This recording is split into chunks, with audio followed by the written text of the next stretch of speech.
Madam আমাদের সাথে কৌতুক করে বলল, কি ব্যাপার তোমরা এত সুন্দর স্মার্ট নেতা, সবাই যদি একটা করে প্রেম করো তাহলে তো 50-60 জন মেয়ে তোমাদের সাথে আসতো, প্রত্যেকের সাথে একজন করে। 83-84 দিকে ম্যাডাম আমাদের রাজশাহীতে প্রোগ্রাম করতে গেলেন। তখন আমরা প্রোগ্রাম শেষে রাতে ম্যাডামের হোটেলে রাত 10টায় বিশ্ববিদ্যালয়ের বিভিন্ন সাংগঠনিক সমস্যা নিয়ে আলোচনা করতেছিলাম।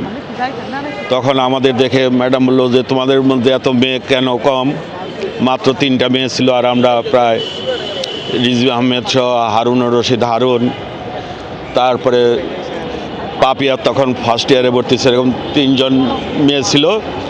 তখন দেখে বললো মেয়েদের সংখ্যা এত কম কেন? আমরা বললাম যে ম্যাডাম মেয়েরা পলিটিক্সে আসতে চায় না। তখন ম্যাডাম আমাদের সাথে কৌতুক করে বলল, কি ব্যাপার তোমরা এত সুন্দর স্মার্ট নেতা, সবাই যদি একটা করে প্রেম করো তাহলে তো 50-60 জন মেয়ে তোমাদের সাথে আসতো, প্রত্যেকের সাথে একজন করে। এই যে একটা স্মৃতি, যে এত রাজবাড়ি ম্যাডাম আমাদের, যারা আমরা ভয় পেতাম, সেও যে আমাদের সাথে যে কৌতুক করতে পারে, একটা মজা ফান করতে পারে, সেটা আমাদের ধারণা ছিল না।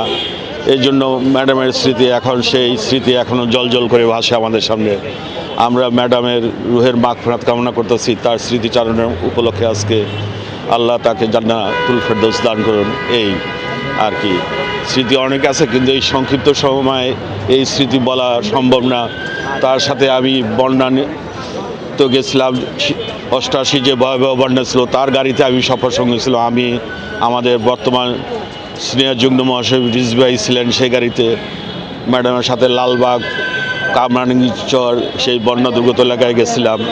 এই সব স্মৃতি এখনও আমাদের সামনে, চোখের সামনে জল করে ভাসে। তার যে প্রেরণা, তার যে ধৈর্য, তার যে সাহসিকতা, তার যে দেশপ্রেম, এগুলো শিক্ষার জন্য আমরা তার কাছে চিরকৃতজ্ঞ থাকব।